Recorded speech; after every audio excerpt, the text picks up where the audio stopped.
ห่อยอหัตถาวันทากราบน้อมต่างดวงดอกซ่อมมาทุบบุปผาตัวข้าม่อนน้อยกราบไหว้ทูลสาไตรรัตนาสามดวงเก้าเงาไหวเจ้าสังฆะครูบาอาจารย์ตนกองวัดงามสั่งสอนม่อนค่าสั่งสอนม่อนค่าขอนอบน้อมในคุณพระรัตนตรัยอันมีคุณพระพุทธซึ่งมีพระมหากรุณาธิคุณอันบริสุทธิ์ประกอบไปด้วยพระเมตตามหากรุณาธิคุณปัญญาธิคุณพระบริสุทธิคุณตรัสรู้ชอบได้โดยพระองค์เองขอนอบน้อมในพระธรรมคำสั่งสอนขององค์สมเด็จพระสัมมาสัมพุทธเจ้าและพระอริยสงฆ์เจ้าทั้งหลายขอย่อมือ10 นิ้วถวายความเคารพมายังครูบาอาจารย์พระเถรานุเถระครูบาสังฆาพระสังฆาธิการพระสงฆ์ทุกรูปทุกตนขอความสุขความเจริญในธรรมขอจงมีแก่ศรัทธาสาธุชนพุทธศาสนิกชนทุกผู้ทุกท่านธรรมะสวัสดีมายังศรัทธาป่ออุ้ยแม่อุ้ยลุงป้านาอาญาติโยมสาธุชนทุกท่านโดยในช่วงตอนเย็นก็ได้เข้าสู่รายการธรรมะของทางสถานีวิทยุกระจายเสียงแม่ขจารโมเดิร์นเรดิโอ FM 94.50 เมกะเฮิรตซ์ทดลองประกอบกิจการในประเภทกิจการทางธุรกิจออกอาการณอาคารเลขที่103หมู่ที่6บ้านสันมะนะตำบลแม่เจดีอำเภอเวียงป่าเป้าจังหวัดเชียงรายลิงก์สัญญาณไปยังสถานีวิทยุ 98.75 เมกะเฮิรตซ์วัดห้วยตองซักเรดิโออำเภอจอมตองจังหวัดเชียงใหม่และในเครือข่ายคลื่นสีขาวประชาทุกสถานีที่ได้รับลิงก์สัญญาณโดยการจัดรายการในช่วงของรายการธรรมะบันเทิงใจตั้งแต่เวลา 18:10 นาทีทุกวันจันทร์และวันอังคารซึ่งก็เป็นรายการธรรมะบันเทิงใจจัดโดยตนตัวอาตมาภาพพระครูประหลัดณัฐพงษ์ทิตอุทัยสิริเจ้าอาวาสวัดดอนจันทร์ตำบลเวียงกาหลงอำเภอเวียงป่าเป้าจังหวัดเชียงรายก็จะได้นำธรรมะบรรยายมาเพื่อโอวาทมาบรรยายเล่าสู่กันฟังหยิบยกเอาน้ำธรรมคำสอนข้อคิดคติธรรมในทางพระพุทธศาสนาก็วันที่ผ่านมาวันที่25 เมษายนเนาะสถาก็ได้ไปร่วมกันที่วัดบรรพตสถิตจากจังหวัดลำปางก็พบปะกับครูบาอาจารย์หลายรูปหลายตนเนี่ยในงานสามีจิกรรมหดน้ำดำหัวพานักจัดรายการแล้วเปิดสถานีวิทยุใหม่ตลอดถึงได้เสวนาธรรมอย่างต่างๆความรู้โดยครูบาอาจารย์แล้วก็พิธีการสืบหูราชตาท่านเจ้าคณะอำเภอวังเหนือเจ้าวาดวัดบรรพตสถิตท่านมหานพดลสุวรรณเมธีก็เขาก็ได้มาปะกันหลายต้นหลายองค์หลายผู้หลายคนดึงพระสงฆ์องค์เจ้าพระนักจัดรายการและตลอดถึงศรัทธาญาติโยมป่ออุ้ยแม่อุ้ยลุงป้าน้าโยมป่อโยมแม่มีแถวละอ่อนเยาวชนที่เข้าร่วมในงานกิจกรรมของตังคลื่นสีขาวที่ผ่านมาวันที่25หลายท่านก็ได้มาทักทายปราศัยอุจาสนทนาธรรมอาตมาภาพก็ขออนุโมทนายังบุญติศรัทธาเฮาได้ร่วมกันซึ่งเป็นบุญที่เฮาตั้งหลายมีความสุขกายสุขใจเพราะว่านั่นที่มีเหตุเตื้อช่องเตื้อกิจกรรมของคลื่นสีขาวเฮาซึ่งเป็นกิจกรรมที่สร้างความเป็นปึกแผ่นสร้างความแนบแน่นเพื่อแก่กัลยาณมิตรกัลยาณธรรมของศรัทธาคลื่นสีขาวเฮาบ่จำกัดเพศบ่จำกัดวัยอายุที่ได้รับฟังรายการธรรมะแล้วก็ติดตามในช่วงเวลาต่างๆโดยมีการแนะนำแล้วก็ฮุดเก่าดำหัวครูบาอาจารย์พระสงฆ์พระนักจัดรายการเพื่อเขาได้มา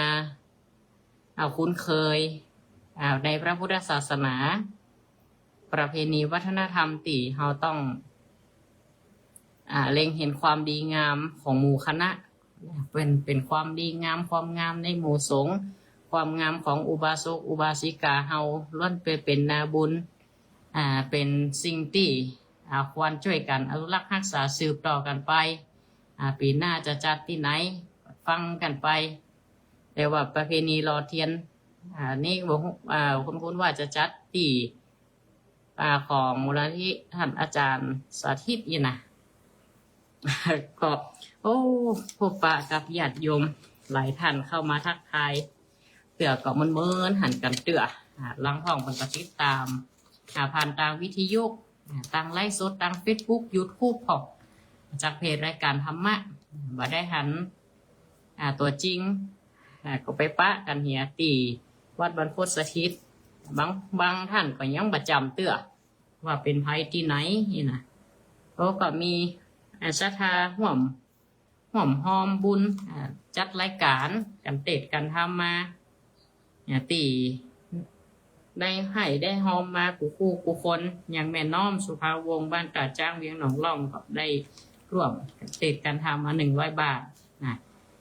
แม่อุไรวันนางสาวสุนีรัตน์อภิธัญกรอีกหะบ้านตาสาราอันนี้ก็ทำบุญมา100ประคำมูลศาลาบ้านศาลาศาลาศาลาตลาดอีกะศาลาหลวงอีกะ พี่ก็ขอสุมาภัยด้วยเนอะหอมมาโดยก็วิลาศแม่พิสมัยนางแล120 บาทแม่สมพรดวงรัตน์บ้านตาข้าวน้อย50 บาทแล้วก็โอ้คุณแม่เปิ้นห่วมมาเนาะสองซองกัน ก็ว่าซ่อนกันมาโหเนอะโยมแม่เนอะอนุโมทนาด้วยแล้วก็โยมพ่อบุญธรรมโยมแม่รัตนาสังคำฟันบ้านพงหนอง100 บาทก็ไปงานไหนป้ากันต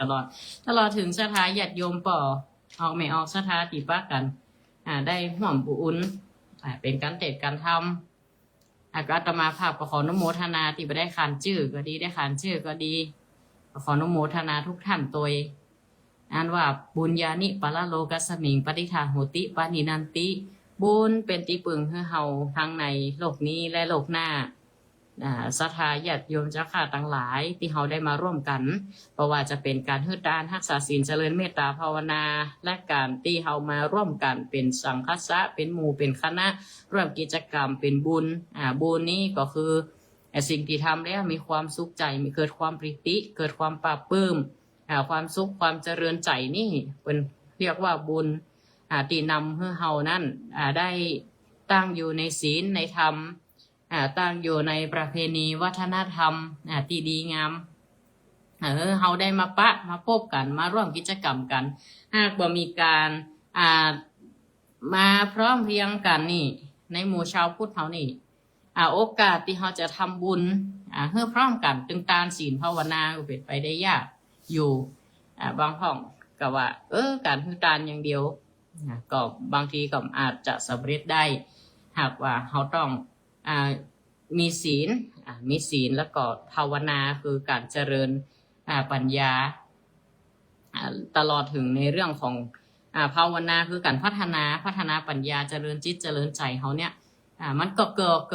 กิดบุญติครบ3อย่างในพระพุทธศาสนาเฮาตานศีลภาวนาไปพร้อมๆเดียวกันตามหลักพระพุทธศาสนาแล้วก็มีบทบาทหลายสิ่งหลายอย่างในความคิดของคนทั่วไปและก็โดยเฉพาะพระพุทธศาสนาของเราเนี่ยมีหลักคำสอนที่ชัดเจนมากๆเป็นแนวทางให้เขาได้ดำเนินตามแล้วก็มีคุณูปการแก่คนไทยเราก็คือเรื่องของกรรมในการทำบุญก็ดีในการทำบาปก็ดีก็จะมีต้นสายปลายเหตุมีเหตุมีปัจจัยเหตุใดคนทำบุญประกอบด้วยกรรมแบบใดจะเกิดอย่างขึ้นผลแห่งการกระทำคนทำบาปคือทุจริตด้วยกายด้วยวาจาด้วยใจผลของมันนี่เขาก็ทราบเป็นแน่ชัดอยู่แล้วว่ามีทุกขติภูมิฉะนั้นแล้วก็เป็นทางให้เขาเลือกแต่บุคคลผู้ที่เจริญปัญญาพัฒนาจิตเจริญปัญญาอยู่สม่ำเสมอ ย่อมท้ายที่สุดก็ย่อมปล่อยวางจากสิ่งต่างหลายในธรรมต่างหลายดังนั้นธรรมเป็นจึงว่าธรรมเป็นอนัตตาบ่มีตัวมีตนธรรมเป็นอนัตตาหมายถึงว่าโอ้เวลาเฮาปฏิบัติเฮาเกิดตึงบุญละเฮากลัวบาปละท้ายที่สุดเฮาบ่ประมาทในชีวิตอันนี้แหละคือแนวทางในการดำเนินชีวิตจะยกจิตใจของเฮาเข้าไปสู่พระนิพพานถามว่าจะไปสู่พระนิพพานนั้นเป็นเป้าหมายสูงสุดนี่เป็นไปได้ยากก็ยากอยู่แต่ถ้าถามว่ามันมีหนทางเลยกาจะไปเลยกามันก็บ่เชิงว่าไปบ่ได้อย่างอาตมาภาพเคยพูดว่าขอเฮือโสดาบันเป็นอริยบุคคลขั้นแรกเตอะสถามันอยู่ตั้งมันอยู่ในศีลในตานในการภาวนาคือพัฒนาต่อเก่านะมันจะว่าอยู่บ่ได้เปิดทีวีพอเฮียมีความสุขเฮียอันนี้เป็นห้องไว้ยังหลงแก่โลกอยู่ในกรรมอารมณ์อยู่ตาหูจมูกลิ้นกายใจเฮายังมีความยินดีมีความกำนัดมีความชื่นชมอยู่แต่บุคคลใดเนี่ยเข้าถึงโสดาบันเนี่ยก็คือหมดความสงสัยในเรื่องของพระรัตนตรัยมีศีลบริบูรณ์ครบพร้อมตัดในเรื่องของกามราคะโลภโกรธหลงได้บางอย่างนะมันจะว่าหมดนะเก่าแต่ว่ามีความติดใจสงสัยในเรื่องบาปบุญคุณโทษเป็นสัมมาทิฏฐิมีความเห็นชอบอันนี้ก็เข้าถึงกระแสพระนิพพานแล้วเกิดบัดเกินเจ็ดจัดแน่นอนหรือปิดหนทางอบายเลยแบบได้ไปเกิดอบายภูมินี่ปิดเลยมีแต่สุขติภูมิอย่างเดียวนะอันนี้ก็จะว่าเขาจะไปบ่ได้เลยจะไก่เป็นมโหกีโยชน์ถ้าเขาปฏิบัติลงมือก็แน่นอนว่าหลักธรรมคำสอนในพุทธศาสนายังอยู่ยังพร้อมรัตนตรัยยังมีเนาะเนี่ยมีพระพุทธมีพระธรรมมีคำสอนมีพระสงฆ์อริยบุคคลอยู่ในโลกตราบใดที่พระอรหันต์ยังมีอยู่ในโลกธรรมะย่อมมาเสื่อมสูญก็แน่นอนแน่ชัดว่าจะต้องมีผู้เจริญตามคำสอนแน่นอนหลักพระธรรมก็ยังอยู่เฮาดำเนินตามไม่ใช่ว่าไปยึดบุคคลยึดอย่างที่เป็นข้าวเป็นกระแสอย่างเพื่อเฮาไปหันไปหู้ได้ยินด้วยตาด้วยอย่างต่างก็ตามทำให้เฮาลังเลสงสัยในพระรัตนตรัยอันนี้เป็นตัวที่ปิดกั้นหนทางที่จะไปสู่พระนิพพานโดยเฉพาะขั้นแรกนี่ก็ไม่ได้ละบ่ถึงละโสดาบันอารมณ์โสดาบันก็คือของอริยบุคคลจะเป็นคนบ้านในเพศของคฤหัสถ์คฤหัสถ์ก็ได้คำว่าโสดาบันนี่นะโสดาสกิทาอนาคาเนี่ยในขาบคนบ้านก็ได้หมดศรัทธาญาติโยมคะแนนบ่มีความสงสัยในพระรัตนตรัยมีความเห็นชอบก็คือสัมมาทิฏฐิเชื่อในเรื่องบาปบุญคุณโทษเชื่อในเรื่องของกามศรัทธากามศรัทธาเชื่อในเรื่องกามเชื่อในการตรัสรู้ธรรมของพระพุทธเจ้าเชื่อในเรื่องว่าสัตว์มีกรรมเป็นของเก่ามีวิบากมีผลของวิบากที่เขากระประพฤติปฏิบัตินั่นอันเนี้ยเปิดห้องว่าสัมมาทิฏฐิเมื่อเขาได้หูได้ยินได้ฟังได้รับโอวาทจากครูบาอาจารย์ก็ดีทำให้เขาตั้งอยู่ในความประมาทละเขาจำประมาทในศีลบอกประมาทในธรรมในการศึกษาประพฤติปฏิบัติอันนี้ก็จะก่อยๆสร้างสมบุญเป็นที่พึ่งของเขาทั้งโลกนี้และโลกหน้าคำว่าบุญนั้นทำให้เขาเกิดความสุขความปิติใจเย็นใจทำแล้วมีความปราบปลื้มมีความยินดีอาตมาภาพก็จะขอโอกาสนี้เนาะบอกบุญศรัทธาญาติโยมอันนี้เป็นบุญที่เอาไว้ในพระพุทธศาสนาเหมือนก็จะแปลงเหตุเดือนหนึ่งนะจะได้บอกบุญกับศรัทธาญาติโยมในช่วงตอนเย็นวันนี้ของวัดดอนจันทร์ก็จะเป็นการบอกบุญเรื่องของขอเชิญชวนศรัทธาก็ออกไม่ออกศรัทธาญาติโยมท่านทั้งหลายได้ร่วมบุญกันใครตีสามารถเดินทางมาร่วมบุญร่วมกุศลกันได้ขอเชิญชวนร่วมบุญพิธีลงเสาเอกเสาบริวารซึ่งก็จะได้แปลงซุ้มประตูโขงวัดดอนจันทร์ความกว้าง5 เมตรบ่รวมฐาน2ข้างถ้ารวมถึง2ข้างก็ประมาณ10 เมตรความสูงถึงยอดก็ประมาณ16 เมตรปลายญาติโยมศรัทธาวันที่4วันฉัตรมงคลเดือนหน้านี่วันที่4วันฉัตรมงคล ก็จะได้เริ่มพิธีลงเสาเอกและเสาบริวารเจิญจวนเนอร์บ่ออกไม่ออกศรัทธาญาติโยมโดยเฉพาะเวียงป่าเป้าเฮาเวียงป่าเป้าวังเหนือตีติดตามรับฟังอยู่ในขณะนี้หรือศรัทธาตีมีจิตเจตนาจะมาร่วมบุญก็ขอเชิญชวนที่วัดดอนจันทร์บางท่านก็ว่าวัดดอนจันทร์บ่ลำเคยได้ยินก็วัดป่าจันทร์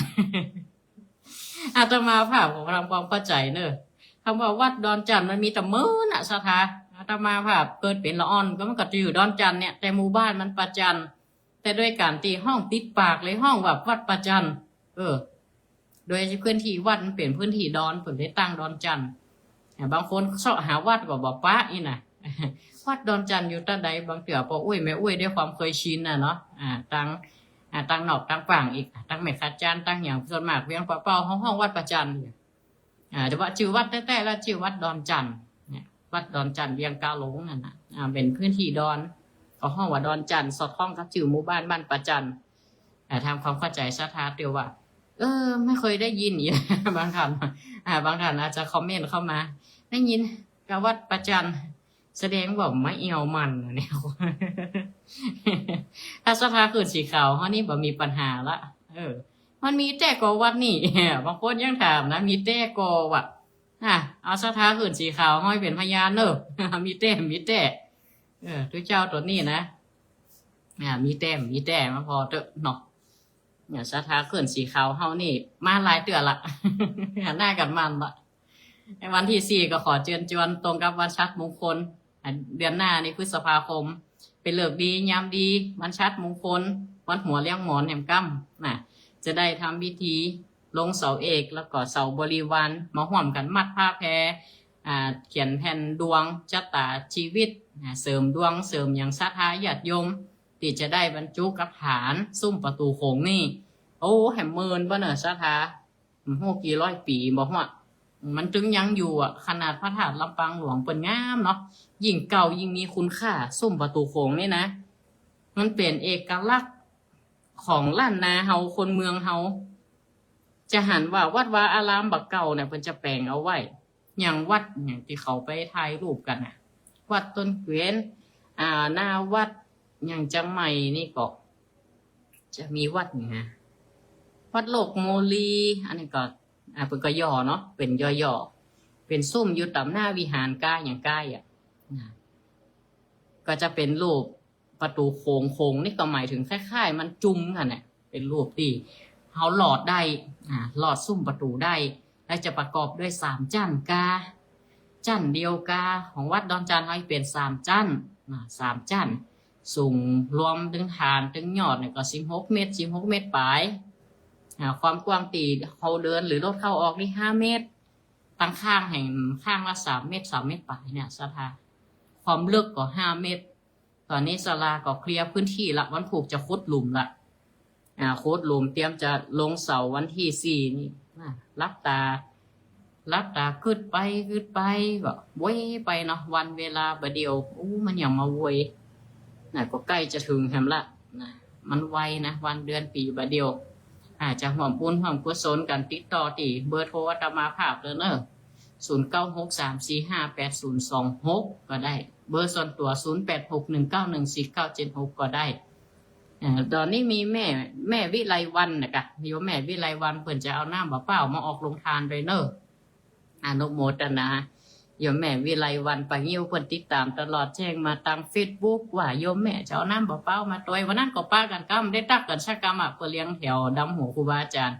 ก็เลยแบบได้เข้าไปตักเพิ่นชักกรรมก็เชิญชวนเนอะญาติโยมศรัทธามาช่วยทุกเจ้าแปลงเนอะเดี๋ยวเตแล้วนะเตละจะโปกเสาละหลังจากโปกเสาแล้วซอสตางค์ไหนบ่หัวเนอะแปลงเนอะวันผูกวันเฮือก็ถ้าจะมีเศรษฐีเทวบุตรเทวดาตนมีอิทธิฤทธิ์มาดลจิตดลใจเฮาคาถาเพิ่นสีขาวมาช่วยหุเนาะ เชิญชวนเนอะตามจิตเจตนาญาติโยมเฮามาร่วมกันวันที่4เวลา9 โมงปลาย9 โมงเป็นต้นไปร่วมบุญร่วมกุศลหรือว่าจะร่วมจตุปัจจัยร่วมทำบุญเป็นสังฆทานทายทานถวายพระสงฆ์ก็ตามเจตนามีนักก็หอมนักมีน้อยก็หอมน้อยบอกว่างานใดๆทำแล้วคือมันเกิดความสุขใจบ่เวียนเปิดละตัว เบียดเบียนกระเป๋าสตางค์ทำได้มีความสุขใจฝากเอาไว้ในพระพุทธศาสนาเฮาบุญนั้นก็แปรเปลี่ยนเองบางพ่อก็โอ้ทำบุญไปแล้วเกิดดราม่าเขาหันตั้งใต้ว่าโอ้บหันเปิ้งใจสักหน่อยหันติ๊กต็อกอาตมาพาไปหันนะคลิปหนึ่งตั้งเหนือเฮาเนาะมีพระพุทธแล้วมีพระธรรมด้วยหรอวะ มีพระอีกเขาเข้าใจวะแล้วมีพ่ออาจารย์ไม่เข้าใจวะก็ไฟบ้านใดก็เอาไฟบ้านนั่นถ้าอันก็สวดคนเดียวเหี่ยก็ได้แล้วเนาะศรัทธาญาติโยมทำบุญก็บัจเจว่าจะบังคับบ้านเฮาก็การพระพุทธเปิดเอาไว้ไปไหนการน้ำกับไฟวัดวาอารามศรัทธาคนเฒ่าคนแก่ญาติโยมสืบกันมาบอกฮู้กี่เจนเปิ้นทำกัจจะอีมีนักก็ใส่นักมีน้อยก็ใส่น้อยถ่ายตามจริตธรรมเนียมหมกบอกำลังเฮาพระพุทธพระสงฆ์พระธรรมรอวะพระธรรมพูดไม่ได้วะ ก็การเทศนะกะมันบอกฮู้เรื่องนะการเทศพ่ออาจารย์คืออะไรวะก็มัคคณายกมันก็ห่างอวด มันจะไปลวกไปแหลมอย่าคนเดียวมันก็ล่ำไปนะในยินโอ้บอกใครท่าไปบ้านใดก็เอาไฟบ้านนั่นก็ถ้าเฮากำลังเฮามีต่อได้เฮาก็พ่อเอาอย่าไปนิมนต์อย่างนักก็ตัวเดียวก็สวดได้แล้วเนาะทำบุญถ้าบอกมีแต่อย่างเฮาใครทำบุญด้วยเปิ้นก็แปลงสั่งแปลงยังไปขอคำแนะนำเปิ้นก็จึงได้หรอตัวจึงจะทำบุญหั่นเหรอเสี่ยงนักเหลือนั่นก่อนกะอบายมุกเสี่ยงต่อได้หยุ่งมาพอกะเขียนเสี่ยงนักเหลือตานกันนะสมัยปัจจุบันมันเป็นจะอ่านแต่นะเวลาเขาจะเขียนจะตานอย่างเขาเตรียมหรอกจะหวานนับได้นับปิ้นนับตานก็ต้องมีการเตรียมอย่างเฮดีแต่ตีหน้าหันใจก็คืองานเขาดำนะอย่างสมมติเกิดขึ้นอย่างเขาก็ว่ากันไปประเดี๋ยวนี้ก็มีหลายวิธีจะเฮือโรงพยาบาลเปิดจัดการกาจะมาทำพิธีบ้านกาหรือว่าโรงพยาบาลเปิดจัดการเช็คแขวกระดูกมาทำบุญหรือตกร้อยวันมาจะนิมนต์สี่ตนกา5 ตนกาตึงตนก็ได้ยังได้ว่ามียอดมีปัจจัยก็เข้าหม้อแกงหม้อตานหันเข้าก็ยังได้อันนี้ตัวยังเปิ่นก็ใครยังเปิ่นมีบางเดี๋ยวว่ามียังเปิ่นใครยังเปิ่นอันนี้เขาก็ต้องดูกำลังเขาก็ต้องดูในหลายอย่างบริบทโดยหลายอย่างมาประกอบโดยเจว่าโอ้โหหันในคลิปน่ะมีหญิงผมยาวๆนะมันตึงลอกกับมันนะกะ หมูจักพ่ออาจารย์นั้นมาอยู่บ้านหายจะมาอยู่ตั้งเหนือเขาเนาะแล้วเนี่ยบัดจางเนาะยังก่อมจางยังมจางเราหีดตั้งอื่นมาใจกับบ้านเฮาไม่ไปเหมือนกันอย่างถ้าจะเนี่ยก็เนี่ยคนเดียวเห็นสวดคนเดียวแล้วท่านก็ได้รู้ เกิดความดราม่าและประเพณีว่าหน้าทำบ้านเฮามันเป็นอย่างอ่านแต่อันดีดีปั๊บก็ควันดีปั๊บอยู่อย่างกับคลิปตุลุงเปิ่นได้อู้ไว้นะตุลุงตีดอยสะเก็ดนั่นก็หันตัวอยู่มีตะใดกำลังอย่างยังใดเจ้าภาพกำลังจะใดนี่เป็นเรื่องของบุญคือบุญนะมันไม่ใช่ว่าการให้ทานอย่างเดียวศีลนะของเขาอยู่ในศีลในธรรมอันนี้เอาละขาวดำมีเผียวสัปปะอบายมุกมาครบพร้อมเป็นอย่างอ่านไปบ้านเมืองมันพัฒนาไปพัฒนาวัตถุเจริญศีลธรรมเสื่อมวัตถุนำศีลธรรมเลยต่ำถ้าศีลธรรมนำวัตถุก็ไปได้สบายถ้าปอกันก็ยังไปกันได้แต่ถ้าวัตถุเขานำเนี่ยมันจะลำบากมันจะยากทางนั้นความคิดของคนไทยเลยเปลี่ยนไปว่าณปัจจุบันว่าการทำบุญคือการฮืออย่างเดียวมีหลายอย่างหลายอันการทำบุญเช่นการเข้าวัดฟังธรรมการร่วมกิจกรรมเอาแหงมาจ่วยกำลังมาจ่วยความคิดมาจ่วยตลอดถึงบทบาทหน้าที่ที่เขาได้รับเช่นเป็นกรรมการวัดพวกแกวัดเนี่ยวันนี้เปิ่นก็สละหมดเนาะสละประโยชน์ส่วนตนเพื่อส่วนรวมแล้วก็หน้าที่ต่างๆหลายๆอย่างตามชุมชนก็ดีอย่างอสมอย่างเปิ่นนี่พอปลชลบหน่วยดับไฟป่าอย่างต่างๆที่ผ่านมาก็ทำงานกันเอาแหงทุบแหงต่ำสถาเป็นบุญเป็นกุศลวาสนาประโยชน์เหมือนครับว่าโอ้ได้เกิดเป็นพระอินทร์เนี่ยมันก็ช่วยอย่างงานสาธารณะทางนะ งานสาธารณประโยชน์ขุดบ่อขุดบ่อแปลงฝายขุดแปลงเหมืองถนนหนทางแปลงกาซ่อมกาเรื่องน้ำเรื่องท่าก็กลุ่มรุมรากันตั้งกลุ่มกันพัฒนาไปสามัคคีไปช่วยกันบ้านนั้นเมืองนั้นชุมชนนั้นก็จะเจริญนี่เป็นธรรมของเป็นห้องว่าวัดของพระอินทร์11ประการหนึ่งในวัดน่ะก็คือการชักชวนกันทำความดีบอกกันไม่ใช่ทำคนเดียวบางทีทำคนเดียวมันก็บ่แป้เหมือนเฮาบุญเฮาทำต่างๆเขาก็ต้องบอกบุญกันโดยคนไทยก็ได้ป้าบเอาคำสอนดำเนินชีวิตโดยพิจารณาว่าประพฤติใดควรทำหรือบ่ควรทำก็ใจแนวคิดในเรื่องกรรมเนี่ยเรื่องบุญเรื่องบาปมาช่วยอธิบายเมื่อเขาจะกล่าวถึงบุญก็มักจะเข้าไปถึงงานประเพณีเนาะมันเป็นของคู่กันอยู่แล้วเนี่ยคำว่าประเพณีวัฒนธรรมเนี่ยประเพณีเนี่ยบางอย่างก็เป็นประเพณีท้องถิ่นที่มีมาอยู่เดิมดั้งเดิมมาก่อนละก็มาสอดคล้องกับพระพุทธศาสนาก็ปรับประยุกต์กันไปหรือกิจกรรมมันประกอบพิธีกรรมทางศาสนาความเชื่อจะอ่านงานบุญก็เป็นวัฒนธรรมตีนำความเป็นแบบแผนห่วมกันทำอย่างหนึ่งซึ่งเป็นการประพฤติของติกลุ่มคนส่วนใหญ่ได้รับการประพฤติปฏิบัติสืบต่อกันมาจนเกิดเป็นค่านิยมตั้งแต่อดีตถึงปัจจุบันประเพณีย่อมนำมาซึ่งพิธีกรรมเป็นแบบแผนแล้วก็เป็นแนวคิดที่เกี่ยวกับสิ่งต่างๆที่คนส่วนใหญ่ปรารถนาต้องการหรือความรู้สึกอื่นๆที่มนุษย์คนเฮายึดถือเป็นแนวทางปฏิบัติก็คือการแสดงออกหรือพฤติกรรมการทำบุญน่ะเหมือนกับในชาดกหรือว่าสิ่งที่พระพุทธองค์ทรงยกเอานิทานธรรมบทก็ดียกเอาธรรมาธิฐานภูคลาธิฐานก็ดีแสดงตัวอย่างของบุคคลเอาหลักธรรมมาแสดงก็ดีก็จะมีสะท้อนเนื้อหาถึงนิสัยใจคอความประพฤติตามที่คนนั้นได้แสดงออกมาด้วยความสมัครใจในการกระทำในสิ่งต่างๆอะไรก็สิ่งที่มันเป็นแรงจูงใจที่จะเกิดการทำบุญแล้วก็เจตจำนงที่เหนียวแน่ซึ่งเจตจำนงเนี่ยแสดงถึงออกถึงอุปนิสัยของมนุษย์ที่ช่วยเพื่อการศึกษาได้ทำความเข้าใจเกี่ยวกับเรื่องของการทำบุญที่คนเฮานั่นได้ประพฤติปฏิบัติเป็นบรรทัดฐานเป็นวิถีชีวิตค่านิยมแล้วก็นำมาซึ่งทัศนคติแล้วก็เกิดการทำร่วมกันโดยเฉพาะในการทำบุญน่ะถ้าเรื่องของการเฮือทานที่เรียกว่าทานามัยทานามัยก็คือการทำบุญด้วยการเฮือทานเพื่อเจตจำนงของผู้เฮือเช่นในเรื่องของนางวิสาขาซึ่งเป็นมหาอุบาสิกาเป็นแม่ออกลักใหญ่เลยที่ช่วยเผยแพร่งานพระศาสนาเพื่อก็แสดงถึงความจำนงในการเฮือทานแล้วก็เป็นตีเชิงอัศจรรย์เช่นการหั่นเอาเนื้อของต้นขาของตัวเองไปถวายพระแม้แต่จะสร้างปราสาทถวายพระสงฆ์อันมีพระพุทธเจ้าเป็นพระมุขของนางวิสาขานางวิสาขาได้สละเครื่องประดับอันมีค่านักแล้วนำทรัพย์นั้นมาขายทรัพย์นำมาสร้างปราสาทถวายพระศาลาแล้วก็เครื่องประดับของนางที่มีค่า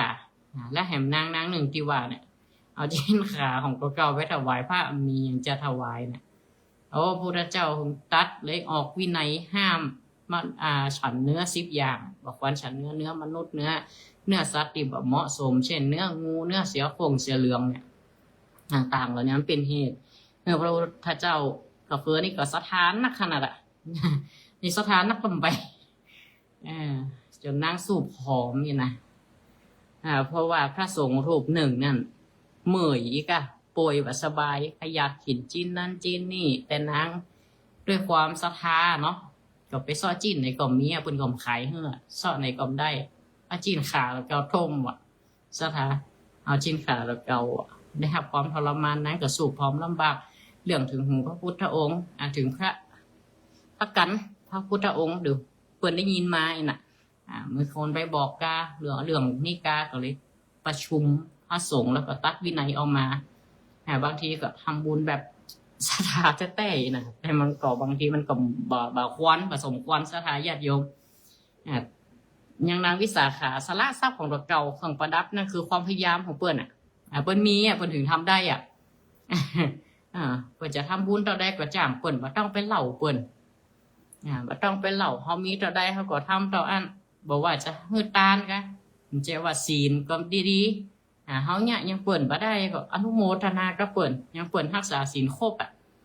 เปิ่นมีเหล้าเมายาเปิ่นไปดิศีลนินทาไผเปิ่นอยู่ของเปิ่นสงบอันก็น่าอนุโมทนาชื่นชมครับเปิ่นมันจะว่าไปว่าเฮาเปิ่นเปิ่นตานเปิ่นจะตานนักก็เรื่องของเปิ่นจะต้านเท่าใดเฮามีเท่าใดก็ตามกำลังของเฮา4ชาติ5บาท10บาท20บาทเปิ่นจะต้านเป็นพันเป็นหมื่นเป็นล้านก็ปล่อยเปิ่นต้านไปเอาจนปวดมือพุ่นน่ะต้องไปห้ามเปิ่นเปิ่นจะจกใส่ซองได้จ้างเปิ่นอย่าง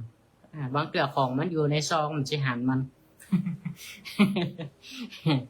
แต่นะสถาเรามาคิดพิจารณาโอ้เฮาก็ตามกำลังของเฮาจะไปเอาเกินตัวนั่นคือการพยายามเจตจำนงด้วยความศรัทธาของคนมูลเหตุที่จะทำเช่นนี้อย่างนางวิสาขาก็มีก็มีแต่มีเล็กน้อยนะจะตานอย่างนางนี่นะแล้วก็นางวิสาขามเจว่าต้านก็ต้านแบบคิดพิจารณานะคนละเอียดถึงที่ว่าพระสงฆ์ขาดอีหยังยังปีตานผ้ากฐินก็ฮู้ว่าภิกษุที่เดินทางมาน่ะมาหาพระเจ้าอาตมาภาพถ้าบ่จำบ่ผิดถ้าบ่30กับ60รูปเนี่ยเดินทางมาบัดตามฉับพักคีค่ะเดินทางมาเดินทางออกมาเนาะเดินทางมาเข้าเฝ้าพระเจ้าหลังออกพรรษาเปี้ยมหลอกศอกใส่กีวรหลอกมอมนางได้เห็นก็เลยขอพระพุทธเจ้าขออนุญาตถวายผ้ากฐินแล้วก็ต่อมาผ้าหน้าฝนกับไผกับพระนางวิสาขานั่นแหละพระสงฆ์ทั้งหลายเปยกายอยู่ได้หู้ได้ยินที่เถิดนางทาสีคือคนใจของนางจะไปทูลพระเจ้านิมนต์มาฉันพระทหารที่บ้านนางวิสาขาแต่ปรากฏไปเหี่ยวจะก่อนนึกว่าชีเปยป่วยเหี่ยวโมดลงเล่นน้ำในสระส่งน้ำมานั่นฝนตกทั่วจักรวาลนี่ครับพระองค์ทรงอนุญาตให้เล่นน้ำบางคนหันตัวเจ้าเล่นน้ำยังก็จมบนเด็ดบนพระองค์ทรงอนุญาตเนาะอนุญาตแต่วันนั้นนางก็จ้ากันนางทาสีของนางวิสาขาจ้าไปเหี่ยวละนองอยู่หน้าวัดจะเดินต่อไปคงไม่ไหวตัดใจปีกดีกว่าไปทูลไปให้นางวิสาขาทราบด้วยเหตุว่านางวิสาขาเพิ่นได้โสดาบันตั้งแต่7 ขวบด้วยปัญญาของเพิ่นบุญที่เพิ่นสร้างสมมาพญาหม่อบรรลุโสดาบันตั้งแต่น้อยไปวัดตั้งแต่น้อยเป็นระยะบุคคลแล้วเปิ้นมีปัญญาเปิ้นถึงเข้าใจว่ามันบัจจัยชีเนี่ยพามแน่นอนชีเปยแน่นอนมันต้องเป็นเพราะเหตุนี้พระสงฆ์มีผ้าหนุ่งพลัดเปลี่ยนอาบน้ำคือผ้าในสมัยก่อนกว่าจะได้ก็มีผืน2ผืนแต่ผ้าอาบน้ำนี้ก็เลย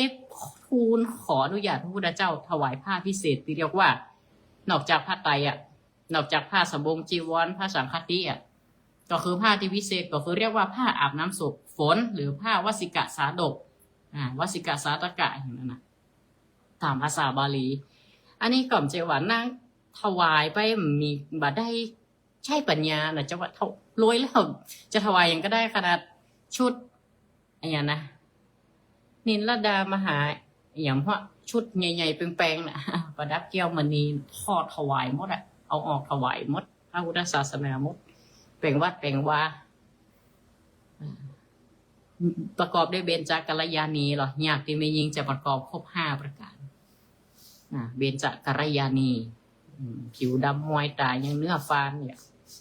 ผิวโป่งมันขาทะนุ่มต้องไปซักบ่ต้องไปเติมมันบ่ต้องไปเขียนมันดึงงามตั้งแต่เกิดเลยผิวพรรณนี่ผ่องใสดำมวยนะใจว่าขาวโจ๊กโหยังกับค่านิยมของคนปัจจุบันดำมวยปากงามฟันงามพระถันงามอย่างงามเนี่ยค่ะก็นางก็ใจปัญญามีความละเอียดอ่อนจะหันจุดตีเล็กๆที่คนมาเห็นก็ช่วยงานพระพุทธศาสนาได้มากขนาดอันนี้ก็เรื่องของพระนางวิสาขาที่มีเจตจำนงที่เปิดได้ทำบุญการทำบุญของนางก็ประสบผลสำเร็จตามเจตนาแล้วก็ยังสอนพ่อผัวอยู่นะ พ่อผัวเป็นมิจฉาทิฏฐิทำให้กลับกลายเป็นสัมมาทิฏฐิได้มีความเห็นผิดตลอดช่วยพ่อผัวมีความเห็นชอบแล้วก็ เรื่องของพระนางวิสาขายังเป็นปัจจัยก่อเกิดการฮื้อตานการทำบุญก็เกิดประเพณีวัฒนธรรมประเพณีการทอดกฐินทอดผ้าป่าการถวายผ้าอาบน้ำฝนทอดผ้าป่านี่มีมาแต่พุทธกาลละนะเรื่องของตัวอย่างของนายทุกกตะติดตัวละครในเรื่องของบัณฑิตสำเนนเนี่ยเขาก็มีเจตจำนงในการถวายบิณฑบาตแก่พระภิกษุรูปหนึ่งตามคำชักชวนก็มีเจตนาอันแห่งกล้าของเขาสามารถทำเมื่อเขาเนี่ยได้มีแค่วัตถุทานเพราะอาศัยปัจจัยอย่างอื่นเขาเลยได้ถวายบิณฑบาตแก่พระภูมิพระเจ้าและทำบุญของเขาผ่านพ้นอุปสรรคความสำเร็จก็เกิดขึ้นพร้อมเพื่อผลได้อย่างอัศจรรย์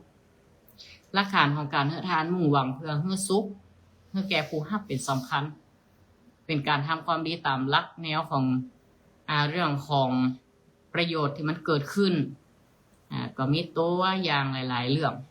ในเรื่องของบัณฑิตสามเณรตีเที่ยวเรียรายผ้ากำพลเพื่อถวายกับพระภิกษุปันลูกบุรุษเจ้าบ้านนอกตีเฮือหลวงพึ่งเป็นส่วนประกอบในการเฮือมหาทานก็ดีโดยบาแลกด้วยกหาปณะตังปันเพราะเขาคิดว่าความต้องการของเจ้าเมืองสำคัญกว่าเงินที่เขาจะได้รับการทำบุญก็ยังต้องประเมินคุณค่าของการกระทำและคนทำบุญก็มักจะให้ความสำคัญกับคุณค่ามากกว่าราคาแม้จะเป็นชาวชนบทขาดแคลนในเรื่องทรัพย์ในการดำรงชีพดังนั้นคุณค่ายังกับการถวายหลวงพึ่งไปอยู่กับที่พึงพอใจในราคาซึ่งเป็นมูลค่าของวัตถุคุณค่าของพึ่งประโยชน์ของคนส่วนใหญ่จะได้รับจากหลวงพึ่งนอกจากนี้ยังมีเรื่องราวของท้าวสักกะในสมัยของมคมานพพร้อมกับบริวารสหาย30 คนปากันสร้างสิ่งสาธารณประโยชน์อันเป็นประโยชน์แก่คนตั้งหลายเนี่ยอันนี้ก็คือทำบุญแล้วเน้นประโยชน์ที่เกิดขึ้นจนทำให้พวกได้บังเกิดในสวรรค์ชั้นดาวดึงส์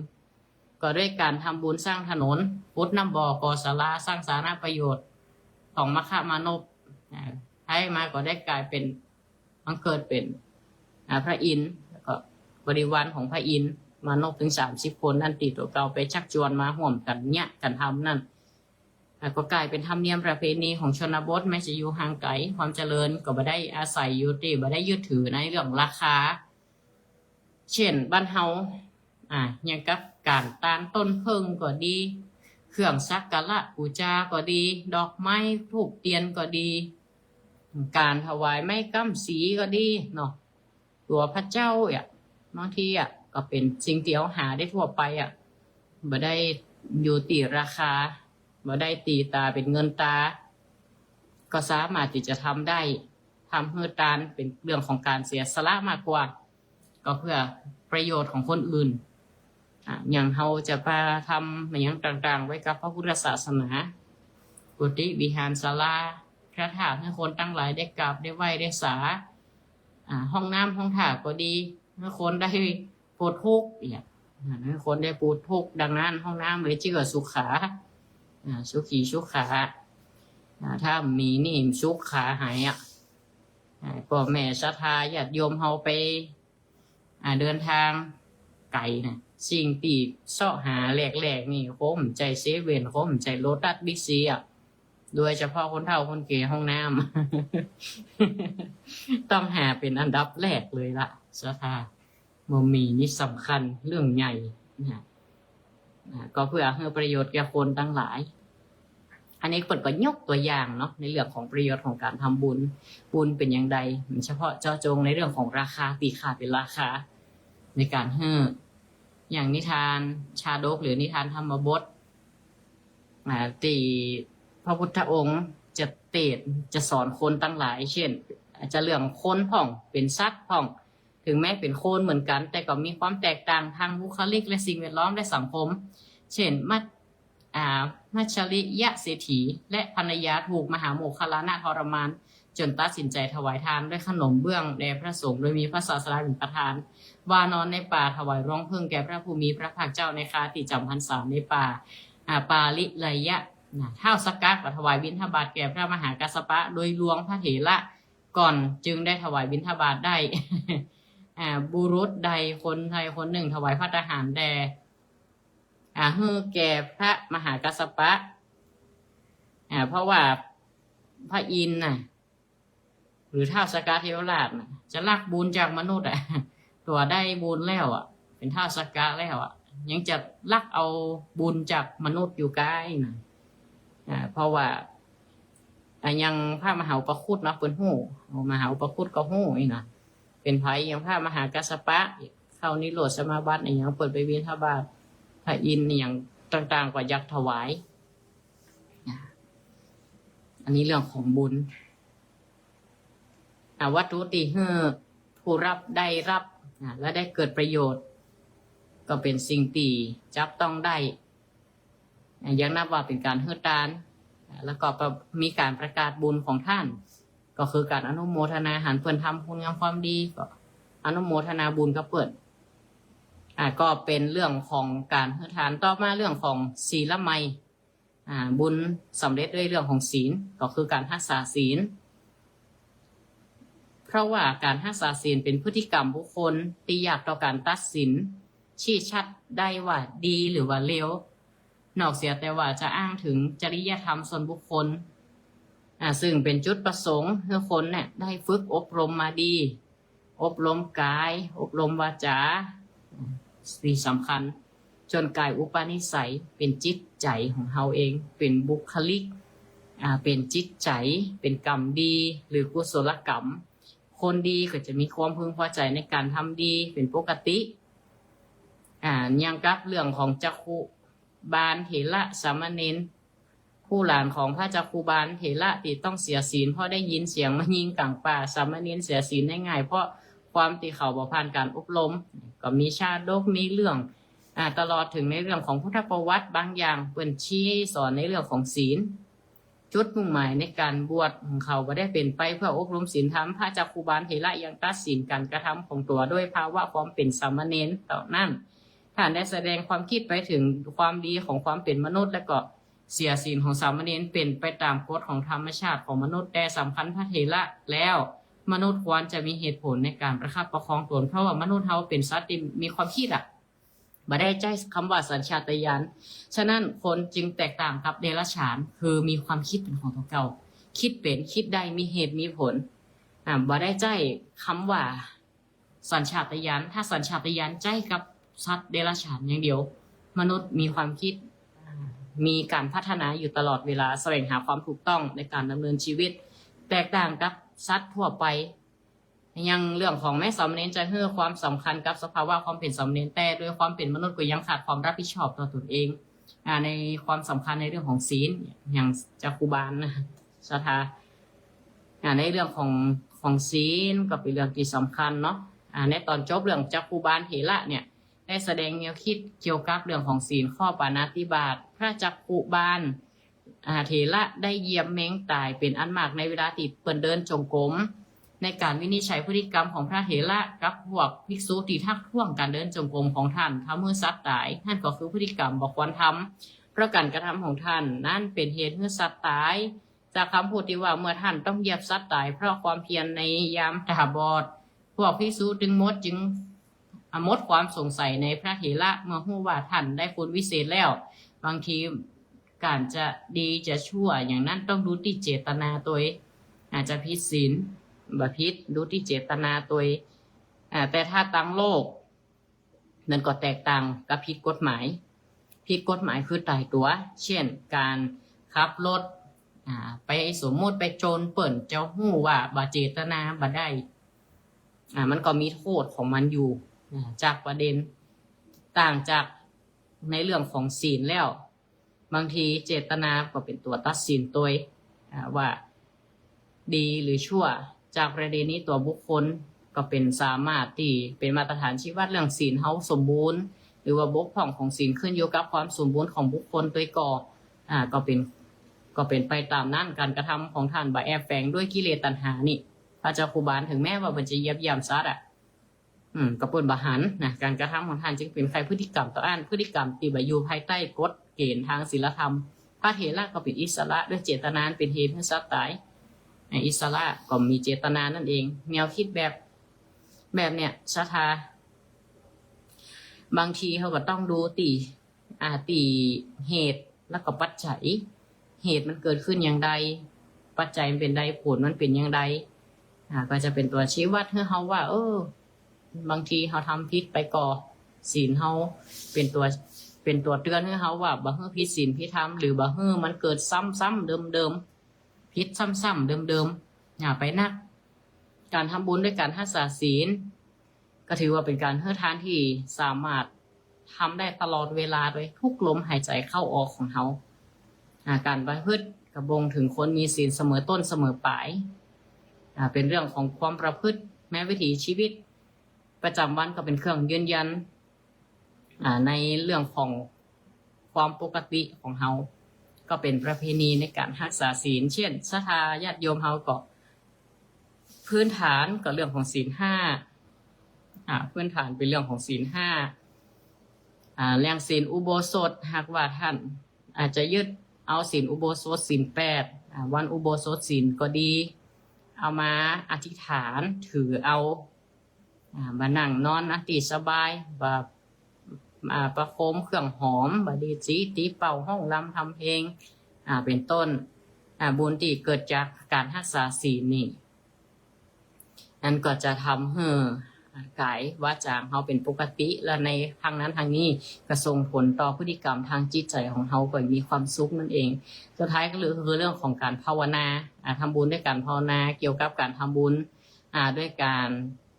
มีเหตุมีผลมีสัมมาทิฏฐิก็คือเห็นตามที่ชอบตามคันลองของธรรมพิจารณาความบ่เที่ยงแห่งสิ่งทั้งหลายที่มีเกิดขึ้นตั้งอยู่และดับไปเป็นธรรมดาเห็นความเปลี่ยนแปลงแล้วก็เกิดอุเบกขาปล่อยวางแล้วก็ประพฤติปฏิบัติในแนวหลักคำสอนของพระศาสนาอยู่เจริญขึ้นบ่อยๆเห็นเรื่องของความบ่เที่ยงอยู่บ่อยๆจนเกิดการปรงหรืออุเบกขานั่นเองหมดเวลาในช่วงแรกของรายการธรรมะบันเทิงใจช่วงที่2พบกันใหม่เนอเวลา 19:30 นาทีเจริญปอเนอศรัทธาทางวิทยุนี่จะดับไปละศรัทธาทาง Facebook ทาง Facebook นี่ยังเตื้อศรัทธาทาง Facebook ตีรับฟังการไลฟ์สดทาง Facebook อนุโมทนาทุกท่านที่ได้ติดตามโยมแม่อำพรกันถ้ามีโยมแม่คำพงอุ่นบุญตันหลายท่านเจริญปอนเนอร์วันที่4พฤษภาคมซึ่งตรงกับวันฉัตรมงคลเชิญชวนร่วมบุญพิธีลงเสาเอกและเสาบริวารเป็นปฐมฤกษ์ในการสร้างซุ้มประตูโค้งของวัดดอนจันทร์ซึ่งในครั้งนี้ก็ใช้งบประมาณหนักหนาพอสมควรก็ยังขาดทุนทรัพย์หลายอย่างแต่ว่าจะทำเป็นงวดเป็นระยะไปกันตามที่เข้าใจง่ายๆเนาะเข้าใจง่ายๆทำเป็นงวดไปก่อนมีตัวใดก็ทำไปมาอันนี้งบมีตึกโป๊กเสาก็โป๊กเสาไปก่อนจะได้ทำพิธีวันที่4พฤษภาคมบอกบุญเชิญชวนท่านที่จะรับเป็นเจ้าภาพถวายปัจจัยสงฆ์จะตกปัจจัยทายธรรมทายทานถวายพระสงฆ์รูปแรก 1,000 บาทหรือตามจิตเจตนาของศรัทธาญาติโยมและสิ่งที่สำคัญก็คือโรงทานถึงโรงทานถึงข้าวหม้อเก่งหม้อก็ดีหรือมาร่วมบุญกันจะเป็นโรงทานอื่นๆเป็นน้ำเป็นอย่างก็ดีมาร่วม